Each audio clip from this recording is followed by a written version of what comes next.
wabarakatuh. Selamat pagi adik-adik semua. Semoga dimanapun kalian berada selalu diberikan kesehatan dan tetap semangat dalam mengikuti kegiatan masa pengenalan lingkungan sekolah SMA Negeri 8 Yogyakarta. Setelah melewati kegiatan pada hari-hari sebelumnya, tibalah kita pada hari ketiga kegiatan MPLS SMA Negeri 8 Yogyakarta. Sebelumnya, perkenalkan nama saya Ratu Anissa Mauri Saliha dari Angkatan 2022 selaku pembawa acara pada kesempatan kali ini. Untuk membuka MPLS pada hari ketiga ini, kita buka dengan bacaan basmalah. Bismillahirrahmanirrahim.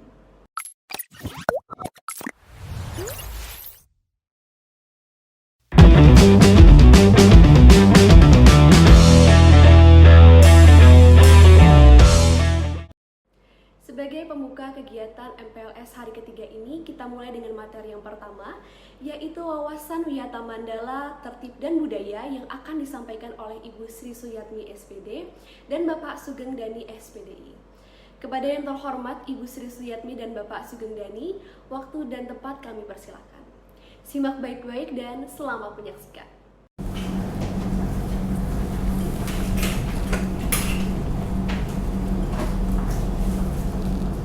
Assalamualaikum warahmatullahi wabarakatuh. Alhamdulillahirabbil alamin. Anak-anakku, siswa baru SMA Negeri 8 Yogyakarta yang saya cintai dan saya banggakan. Pertama, marilah kita panjatkan puji syukur kehadirat Allah Subhanahu wa taala atas berbagai limpahan rahmat, nikmat dan karunia-Nya sehingga kita selalu dalam keadaan sehat walafiat, tidak kurang suatu apapun, sehingga pada hari ini kita dapat mengikuti kegiatan masa pengenalan lingkungan sekolah. Anak-anakku, siswa SMA Negeri 8 Yogyakarta, siswa baru, Ibu mengucapkan selamat kepada anak-anakku semuanya yang telah berhasil masuk di SMA Negeri 8 Yogyakarta. Mudah-mudahan ini menjadi motivasi yang kuat untuk selalu bersungguh-sungguh dan meraih prestasi untuk kesuksesan pada waktu yang akan datang. Anak-anakku, pada kesempatan ini saya memperkenalkan diri, Ibu Sri Suyatmi, Kepala Sekolah SMA Negeri 8 Yogyakarta, akan menyampaikan materi wawasan Wiyata Mandala. SMA Negeri 8 Yogyakarta memiliki branding sekolah The Inspiring School of Jogja, di mana kita semua berharap SMA 8 itu dapat menginspirasi anak-anak kita, seluruh warga sekolah, dan kemudian menginspirasi kepada sekolah-sekolah lain di kota Yogyakarta.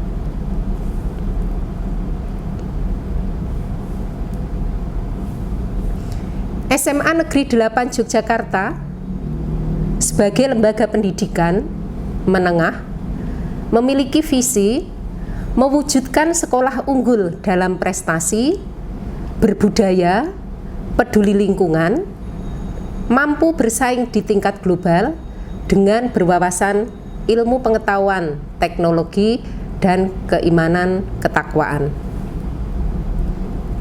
Selanjutnya, indikator dari visi tersebut, unggul dalam prestasi, siswa SMA 8 Yogyakarta harus mengetahui siapa dirinya,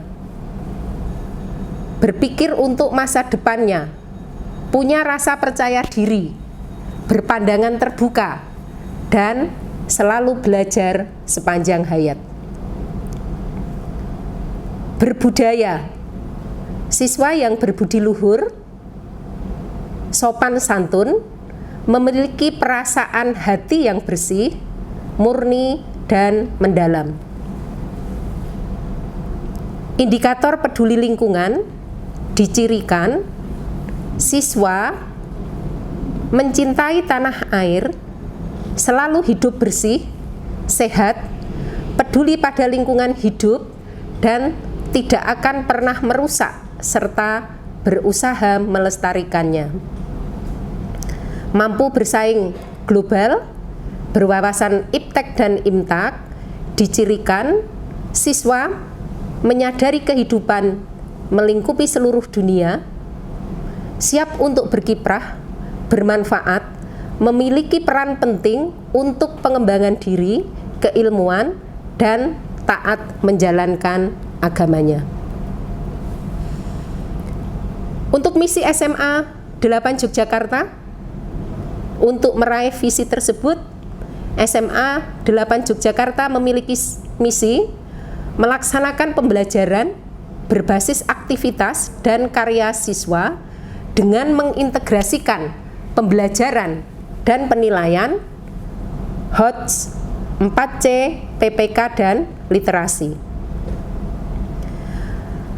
Melaksanakan layanan pendidikan yang berkualitas untuk meningkatkan kemampuan peserta didik dalam pengembangan iptek serta kemampuan berbahasa Inggris. Melaksanakan pembinaan bakat akademik dan non-akademik secara optimal dalam rangka penguatan pendidikan karakter yang berbudaya. Melakukan pemeliharaan pelestarian lingkungan sekolah, bersih, rindang, asri, dan kondusif. Berikutnya, melakukan budaya damai, anti kekerasan, dan menjunjung tinggi budaya sekolah. Misi yang keenam, melaksanakan kegiatan membaca kitab suci dan beribadah sesuai dengan agamanya secara konsisten sebagai wujud iman dan takwa. Untuk mewujudkan misi, visi agar lebih rinci, SMA 8 Yogyakarta merumuskan tujuannya adalah menghasilkan peserta didik dan lulusan yang mempunyai prestasi unggul dalam kompetisi di tingkat lokal, regional, nasional, dan internasional. 2. Mempunyai kebiasaan membaca kitab suci dan beribadah secara konsisten sesuai agama masing-masing, berkarakter, berestetika, dan berbudaya Jogja. Prestasi peserta didik dan lulusan SMA 8 Yogyakarta memiliki kemampuan berkomunikasi menggunakan bahasa Inggris yang baik dan ditunjang penggunaan teknologi informasi dan komunikasi. 4. Memiliki keunggulan dalam senam PTN, SBMPTN, seleksi mandiri, baik pada perguruan tinggi negeri maupun perguruan tinggi swasta unggulan. Tujuan yang kelima, agar peserta didik dan lulusan mempunyai kepekaan kepedulian terhadap permasalahan kesehatan, lingkungan, dan pelestarian lingkungan hidup. Di dalam proses pendidikan dan pembelajarannya di SMA 8, melakukan improvisasi, melakukan improvement untuk menyiapkan siswa SMA 8 Yogyakarta mampu bersaing di abad 21 di revolusi industri 4.0 agar siswa mampu menjadi siswa yang pemikir kritis, seorang problem solver, penyelesai masalah, inovator, siswa yang mampu berkomunikasi secara efektif, mampu berkolaborasi secara efektif, siswa yang dapat mengarahkan diri sendiri, dan siswa yang paham akan informasi dan media. Untuk itu, anak-anakku siswa baru SMA Negeri 8 Yogyakarta, dengan berbagai kegiatannya yang dilakukan oleh SMA Negeri 8 tentu akan dilakukan untuk mencapai tujuan-tujuan tersebut sehingga terwujud visi sekolah. Siswa baru SMA Negeri 8 Yogyakarta setelah bergabung di SMA Negeri 8 Yogyakarta, maka anak-anakku semua harus memiliki kemauan yang kuat, harus berusaha sekuat tenaga di SMA Negeri 8 Yogyakarta untuk meraih prestasi dan sukses masuk perguruan tinggi negeri. Dengan harapan SMA Negeri 8 Yogyakarta merupakan gerbang menuju kesuksesan kalian. Anak-anakku, prestasi SMA Negeri 8 Yogyakarta yang sudah diraih oleh kakak-kakak kelas kalian, yang tentunya ini harus menginspirasi kalian, adalah prestasi senam PTN, di mana SMA Negeri 8 Yogyakarta selalu berada di tingkat 3 SDIY, selalu berada di 2 besar SDIY. Prestasi meraih medali emas opsi fiksi dan LKIR pada tahun 2017, 2018, dan 2019. Kakak kelas kalian menjadi wakil Indonesia di Intel ISEF Arizona pada tahun 2018-2019. Kemudian wakil Indonesia di debat internasional bahasa Inggris tahun 2018, dan SMA 8 Yogyakarta setiap tahunnya mewakili DIY maju ke tingkat nasional pada lomba debat bahasa Inggris dan bahasa Indonesia.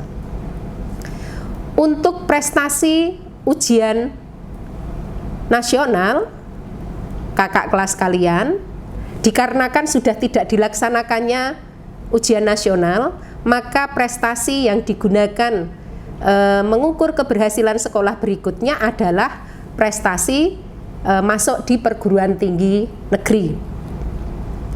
Kakak kelas kalian tahun ajaran 2019-2020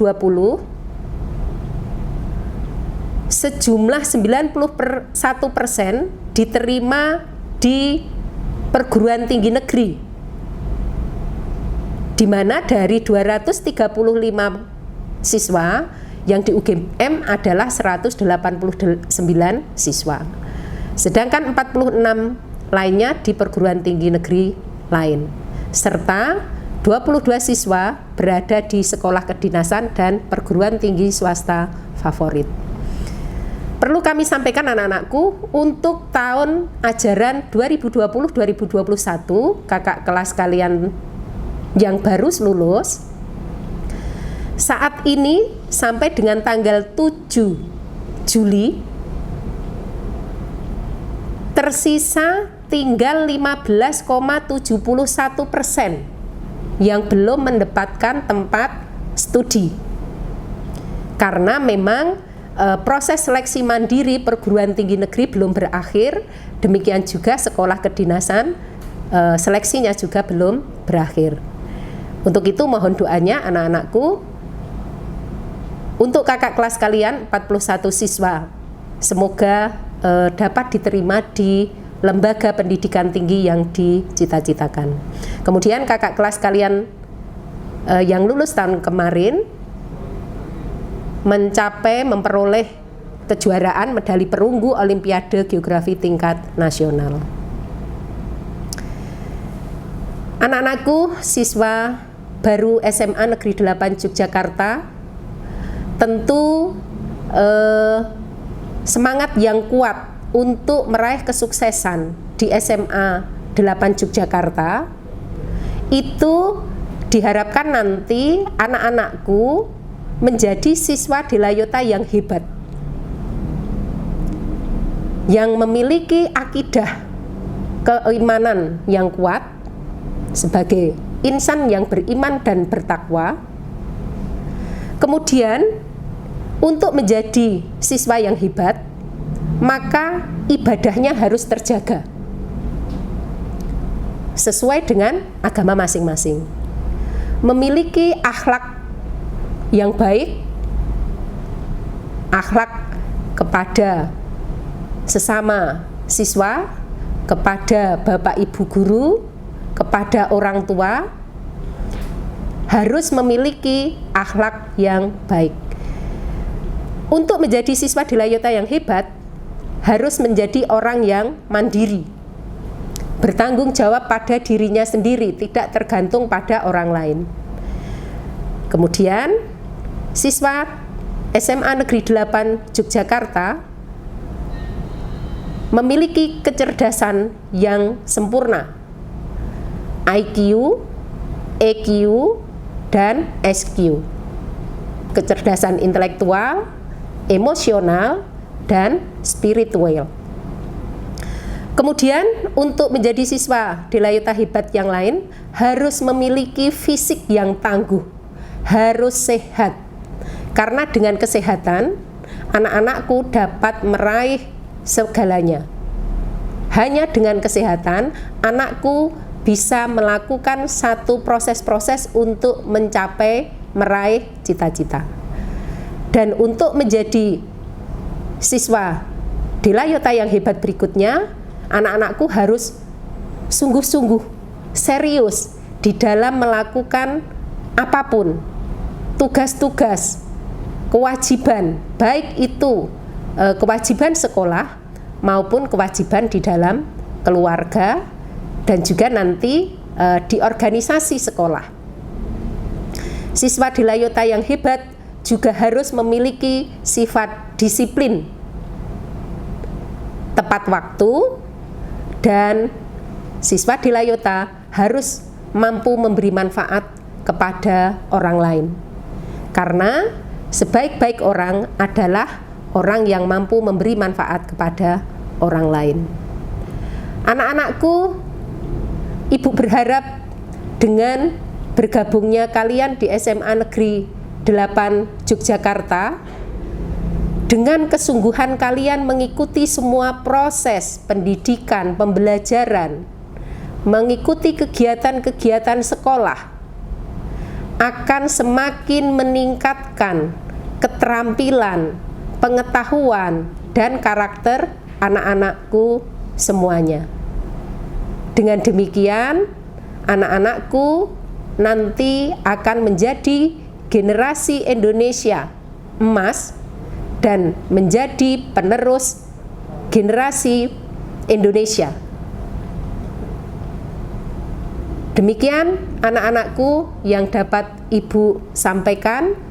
Sekali lagi, semangat, selamat mengikuti proses MPLS. Mudah-mudahan anak-anakku selalu diberikan kesehatan dan perlindungan oleh Allah Subhanahu wa Ta'ala. Ada kekurangannya, mohon maaf. Terima kasih. Wassalamualaikum warahmatullahi wabarakatuh.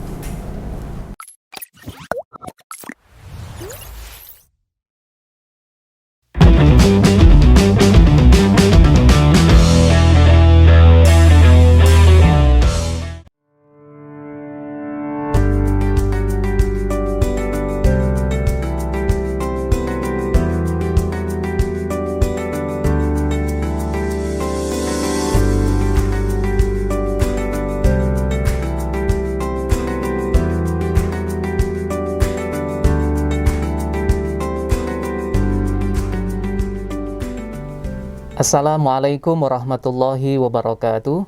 Selamat siang siswa-siswi baru SMA Negeri 8 Yogyakarta.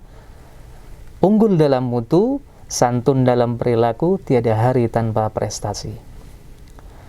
Siswa-siswi baru yang kami hormati dan juga kami cintai, mengawali perjumpaan kita pada kesempatan kali ini sebuah kisah teladan dari sosok perempuan teladan, Birrul Qadriyah, yang terlahir dari orang tua yang hanya buruh petani saja.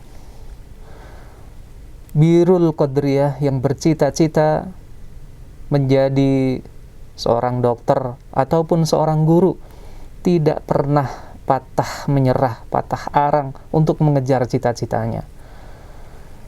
Dia menyampaikan bahwa dari keluarga yang sangat terbatas secara ekonomi, orang tuanya hanya buruh tani saja, yang sekali menanam hanya mendapatkan uang Rp5.000 saja.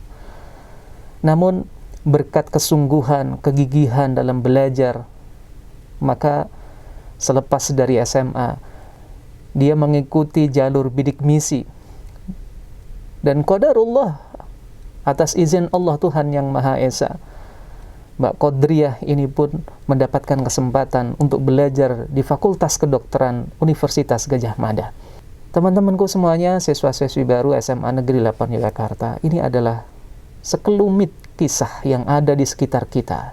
Betapa kesungguhan kita, betapa kegigihan kita dalam mengejar apa yang kita inginkan, itu sangat berarti dalam pencapaian kesuksesan di masa yang selanjutnya.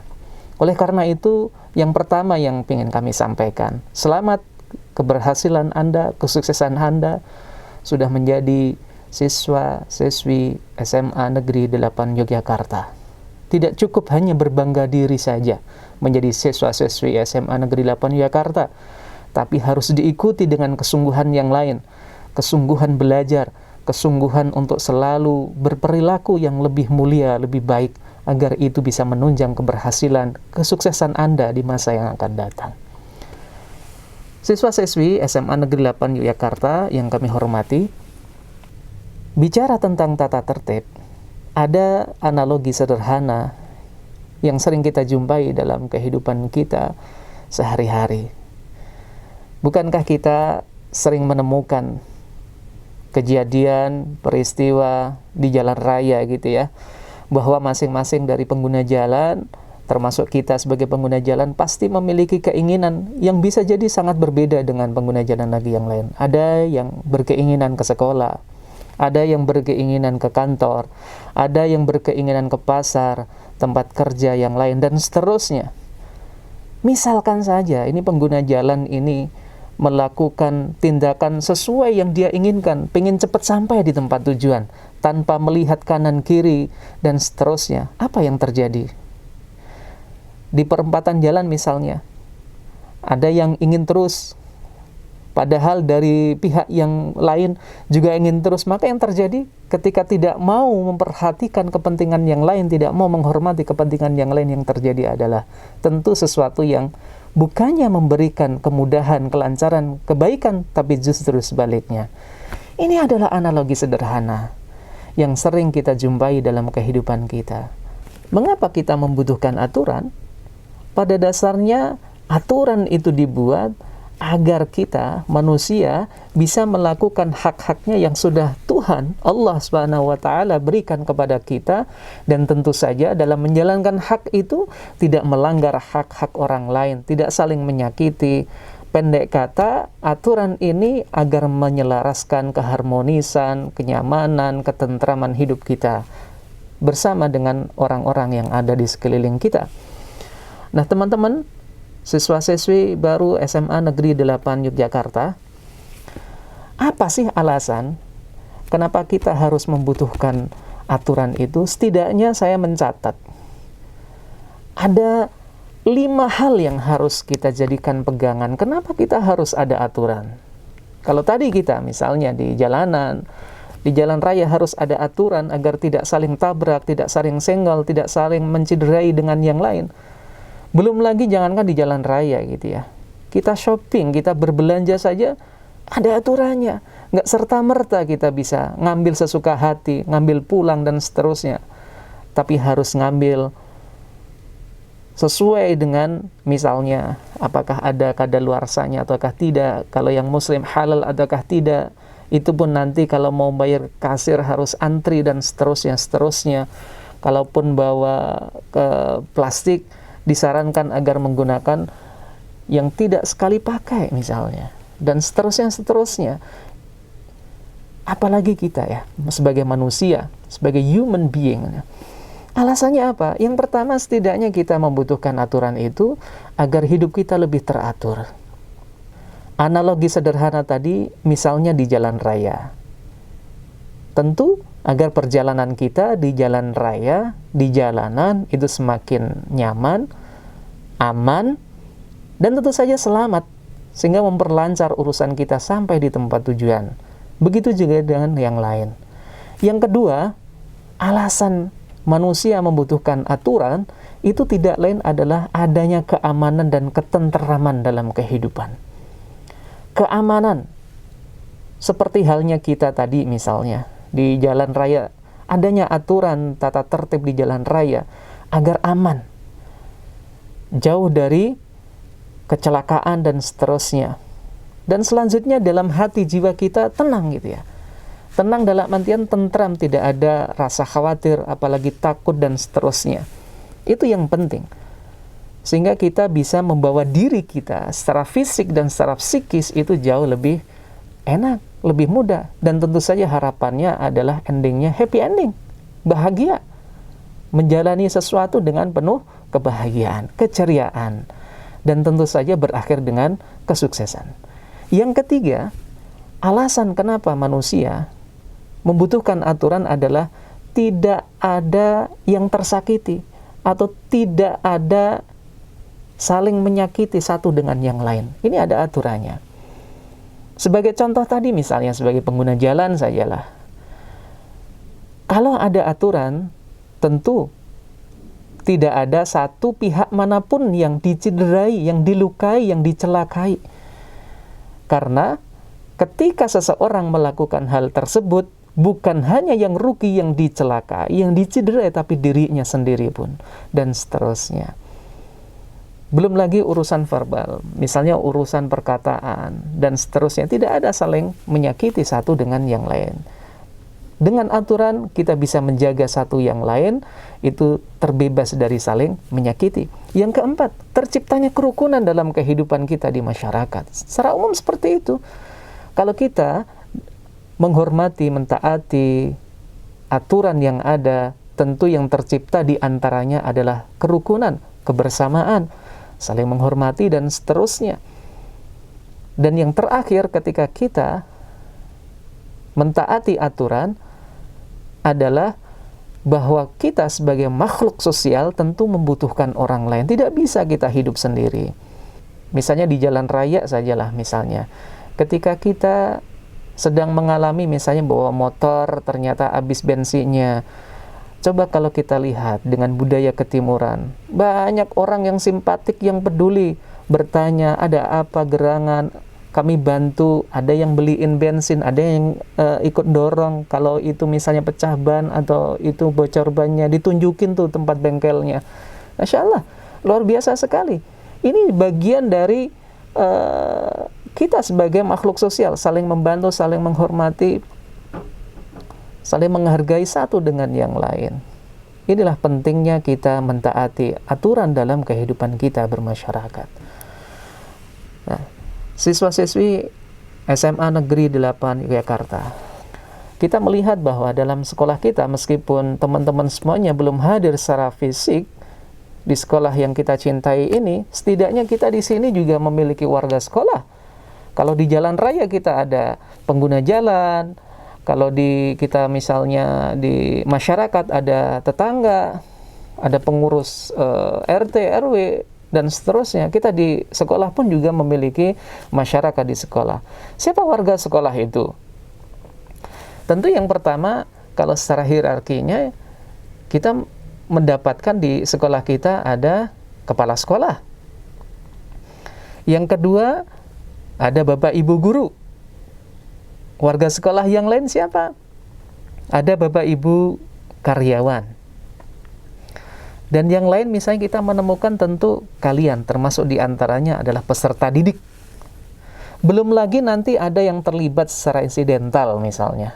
Ada tamu, ada lain sebagainya, yang itu pasti ketika masuk dalam kompleks, dalam lingkungan sekolah kita, mau tidak mau, itu harus menjunjung tinggi aturan yang ada di sekolah kita. Nah, teman-teman semuanya yang kami hormati dan kami cintai, kami sayangi semuanya, terkait dengan tata tertib kita di sekolah, di SMA Negeri 8 Yogyakarta, secara umum kita tadi mendapatkan bahwa aturan itu betapa pentingnya untuk keharmonisan, untuk kenyamanan, untuk keamanan, untuk ketentraman, apalagi Anda yang sudah berbangga, sudah bersyukur, dan betul-betul mencanangkan membuat mapping agar bisa mendapatkan kesuksesan yang Anda impikan. Salah satu di antaranya adalah di SMA Negeri 8 Yogyakarta ini, tentu saja menginginkan kenyamanan dalam menjalani proses menapaki jalan kesuksesan, tangga kesuksesan Anda. Tata tertib siswa adalah bagian bagaimana Anda bisa menapaki tahapan demi tahapan kesuksesan dalam kehidupan Anda. Faktanya misalnya, di sekolah kita ini, yang tadi sudah kami sampaikan, warganya yang terdiri dari Bapak Ibu guru dan juga karyawan, termasuk juga Ananda semuanya, siswa-siswi peserta didik dari kelas 10, kelas 11, dan kelas 12. Misalnya saja, dari peserta didik saja, misalnya yang laki-laki kurang lebih 297 gitu ya. Yang putri kurang lebih 540 siswa. Belum lagi ditambah dengan Bapak Ibu guru, karyawan, dan yang lain-lain. Jumlahnya kurang lebih 900-an itu ya. Coba bayangkan, kalau di jalanan saja, di jalan raya, ataupun tadi misalnya di masyarakat kita, terkecil misalnya di keluarga kita saja, itu kalau tidak ada aturan, seenaknya sendiri, maka yang terjadi ketidaknyamanan dan seterusnya. Apalagi kita dalam sebuah masyarakat, sekolah yang warganya, kalau kuantitasnya itu 900-an orang, tentu saja sangat banyak. Kalau masing-masing orang ini, kalau dalam bahasa Jawa kita mengenal falsafah siji anggit siji kulit, bahwa masing-masing orang, setiap warna kulit, setiap orang yang memiliki kulit ini ya, pasti memiliki pikiran sendiri-sendiri, punya kehendak sendiri-sendiri, punya keinginan sendiri-sendiri. Ini kalau kita bertindak sendiri-sendiri, maka yang terjadi sama seperti analogi sederhana tadi ya. Berbenturan satu dengan yang lain, tidak adanya saling menghormati dan seterusnya. Maka betul dan sungguh kita membutuhkan aturan agar kita memang bisa menjalani kehidupan kita, khususnya sebagai warga sekolah ini dengan baik. Menghargai diri sendiri dengan cara menghargai orang lain. Dan salah satu caranya adalah kita mentaati tata tertib. Kalau kita sebagai siswa, Anda sebagai peserta didik, maka tata tertib siswa itu yang kita taati. Siswa-siswi SMA Negeri 8 Yogyakarta yang kami hormati dan kami cintai, untuk selanjutnya, tata tertib itu kita kenal, kita jadikan pedoman sebagai aturan main itu ya. Sebagai cara kita bisa mendapatkan banyak kesempatan baik untuk belajar lebih baik, lebih nyaman, dan bisa mendapatkan kesuksesan yang lebih optimal kembali. Maka kalau Anda ke sini, Anda sebagai siswa-siswi SMA Negeri 8 Yogyakarta, itu apakah murni atas jerih payah Anda sendiri? Tentu tidak. Bukan hanya sekedar jerih payah Anda sendiri saja. Kesungguhan Anda memang diantaranya. Tetapi faktor itu tidak hanya single faktor saja. Ada faktor lain yang bisa mendukung Anda bisa masuknya ke sekolah yang Anda inginkan ini. Apa diantaranya? Bapak Ibu guru di sekolah sebelumnya, teman-teman Anda, termasuk yang sangat besar perannya adalah Bapak, Ibu, Ayah, Bunda, Papa, Mama, orang tuamu yang ada di rumah. doa keluargamu itulah, support keluargamu itulah, dukungan keluargamu itulah yang juga besar dan andil dalam menjadikan Anda bisa masuk dan dimudahkan oleh Allah Tuhan semesta alam masuk ke dalam warga SMA Negeri 8 Yogyakarta. Oleh karena itu, sebagai orang yang beragama, maka kita bagaimana? Harus berbuat baik kepada orang yang sudah berbuat baik pada kita. Di antaranya adalah berterima kasih kepada orang tua kita. Bagaimana caranya? Tentu dengan bersungguh-sungguh belajar, menjadi pribadi yang baik pekerti, yang sopan santunnya betul-betul teruji, dan seterusnya. Nah, terkait dengan sebagai seorang siswa di SMA Negeri 8 Jakarta, kami menekankan, kami mengajak semuanya, bahwa sebagai warga sekolah, tentu salah satu mainstream kita terkait dengan ilmu, sebagai pencari ilmu. Kalau dalam agama, itu sebagai penuntut ilmu. Tetapi, ada hal yang jarang kita ketahui. Orang sibuk mencari ilmu, tetapi lupa akan hal yang sangat prinsipin yang jauh lebih penting. Apa itu? Yakni tentang adab.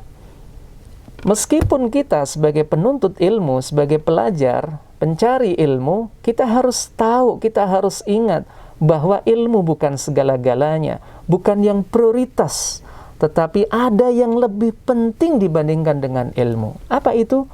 Adab. Bahasa kita adalah sopan santun, tata krama, dan seterusnya. Adab di atas ilmu. Dalam agama disebutkan al-adabu fauqal ilmi, bahwa adab, sopan santun, etika itu di atas ilmu. Pintarnya, pandainya, cakapnya, mahirnya seperti apapun, setinggi apapun, tapi kalau tidak beradab, tidak memiliki sopan santun, maka niscaya tidak ada artinya sama sekali. Maka yang penting apa? Yang penting beradab, beretika, memiliki sopan santun yang tinggi, tetapi juga memiliki prestasi yang menakjubkan yang lain. Karenanya, SMA Negeri 8 Yogyakarta, tagline kita adalah unggul dalam mutu, santun dalam perilaku, tiada hari tanpa prestasi. Mutu harus unggul, kualitas harus jempolan, tetapi juga secara perilaku, secara moral, etika harus santun, dan seterusnya. Kenapa kita harus mengutamakan adab, mengutamakan perilaku yang baik, sopan santun yang unggul? Karena tidak lain dengan kita memiliki adab yang baik, justru akan memudahkan kita untuk mendapatkan atau menuntut ilmu. Jadi kalau teman-teman misalnya, kalau teman-teman ini berperilaku baik, akhlaknya baik, sopan santunnya keren gitu ya, sama bapak ibu guru, hormatnya, takzimnya, cakep pokoknya. Sama temannya juga saling mengasihi, saling menyayangi, saling menjaga, kepada kakaknya menghormati, kepada adiknya menyayangi, dan seterusnya. Maka niscaya Allah Tuhan semesta alam ini pun juga faham, ngerti, karena Anda sudah memantaskan diri sebagai pribadi yang baik, dimudahin itu untuk belajar mendapatkan ilmu dalam menuntut ilmu di SMA Negeri 8 Yogyakarta. Bukan hanya dimudahkan, tetapi bil adabi tafhamul ilm. Dengan adab yang baik, dengan perilaku yang baik, sopan santun, akhlak yang mulia, maka engkau akan dipahamkan tentang ilmu. Nah, teman-teman, di antaranya tata tertib kita tentu saja tidak kami sampaikan pada kesempatan kali ini secara global, bahwa kami sampaikan apapun yang ada dalam tata tertib di sekolah kita yang kita cintai ini, sebagai warga negara, sebagai warga sekolah, tentu kita harus taati dengan baik agar untuk masa depan kita lebih baik, kemudahan belajar kita lebih baik, dan tentu prestasi yang lebih optimal. Teman-teman yang kami hormati dan kami cintai, di SMA Negeri 8 Jakarta, apalagi sekarang di masa pandemi, tata tertib kita tentu mengalami bukan secara substansial, tetapi tentu secara penanganan, secara realita kita menemukan karena secara PJJ gitu ya, maka aturannya kita sesuaikan. Kalau secara normal misalnya Anda harus hadir jam 7 di sekolah dan seterusnya, tapi kalau secara online kita punya aturan tersendiri ketika pembelajaran jarak jauh atau pembelajaran daring atau pembelajaran secara online. Maka apapun nanti yang kita sampaikan bahwa adanya tata tertib siswa tentang PJJ ataupun ketika sudah normal ada tata tertib siswa, maka dengan kesungguhan, dengan penuh kesadaran, mari kita taati bersama. Tiada lain adalah untuk kemudahan, kenyamanan, dan ketenangan hati teman-teman semuanya dalam menapaki tangga kesuksesan belajar di sekolah yang dicintai ini, SMA Negeri 8 Yogyakarta. Dan yang terakhir, sebagai motivasi kita bersama, bahwa kita adalah pembelajar. Bapak Ibu guru pembelajar, dan anak-anakku semuanya juga pembelajar. Yang terpenting bagi kita, disiplin pribadi adalah kunci produktivitas dan kesuksesan kita. Maka, mari kita terus menjaga kedisiplinan kita, baik secara pribadi ataupun juga secara organisasi sebagai warga sekolah SMA Negeri 8 Yogyakarta yang kita cintai. Paksi. Terima kasih. Assalamualaikum warahmatullahi wabarakatuh.